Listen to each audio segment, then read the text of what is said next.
국회의원회관에서 이색적인 토론회가 개최되었는데요. OECD 국가 중 자살 증가율 1위라는 불명예를 극복하기 위한 국가 자살 예방 정책 수립을 위한 대토론회였습니다.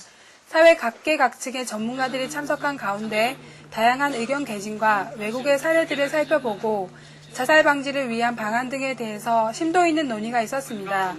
사회의 무관심 속에 소외받은 자살자들, 우리나라 하루 평균 30명이 넘는 사람들이 스스로 목숨을 끊고 있는데요.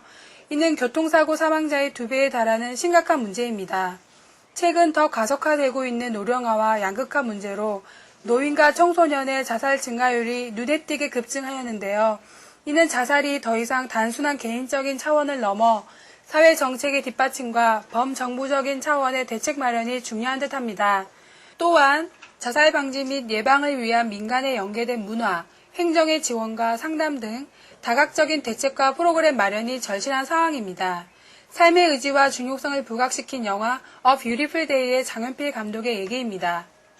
대체적으로 영화를 만드는 그 감독들은 평상시 자기의 철학이 저는 계속 나타난다고 저는 생각을 합니다. 근데 저 같은 경우도 조금 전에도 한번 이야기를 했다시피 자살에 관련돼 있는 뉴스들을 보게 되면 굉장히 답답하고 왜 저럴까 그런 생각들을 많이 했지요. 성인이 개인이 자살하는 경우도 그렇지만 가족이 동반해서 자살하는 경우에는 성인이야 그런다고 치지만 그 꼬맹이들은 사실은 자기 의지에 아무 상관없이 삶을 포기하게 되는 거 아니겠습니까? 저는 그런 것들이 오는 저한테 그 충격 내지는 그 화가 나는 것들을 평상시에 계속 갖고 있었던 모양이죠. 그러다가 제가 우연한 기회에 여기 저희 배경지가 됐던 여수에 가면 검도라고 하는 섬이 있는데 그 섬을 가게 돼서 그 배경이 너무 아름다웠어요. 너무 아름다웠는데 그 배경지가 아름다운 그 이면에 되게 쓸쓸해 보이는 지역이 좀 있었어요. 그래서 제가 그 느낌을 처음 보는 순간 그 느낌하고 제가 생각했던 게 되게 매칭이 돼서 시나리오를 쓰기 시작을 했고 결론적으로 이제 자살이라고 하는 이야기를 관련되어 있는 그런 영화를 만들게 됐습니다.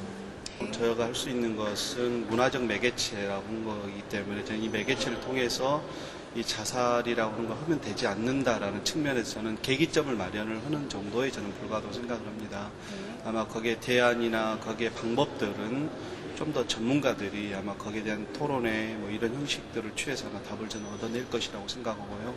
제가 할 수 있는 게 있다면 영화라고 하는 게 대중적 어떤 문화이기 때문에 이 대중문화를 통해서 사회의 사람들이 관심을 두지 않고 있는 자살이라고 하는 것이 방금 사회자께서도 말씀하셨다시피 OECD 국가 중에서 교통사고율의 1.4배에서 1년에 한 2, 3천 명 정도가 어쨌든 그렇게 해서 죽는다고 그러는데 얼마나 답답한 이야기입니까? 그래서 이제 그런 측면에서는 이 문제를 사회가 인식할 수 있도록 계기를 주는 정도에 저는 해당된다고 생각합니다.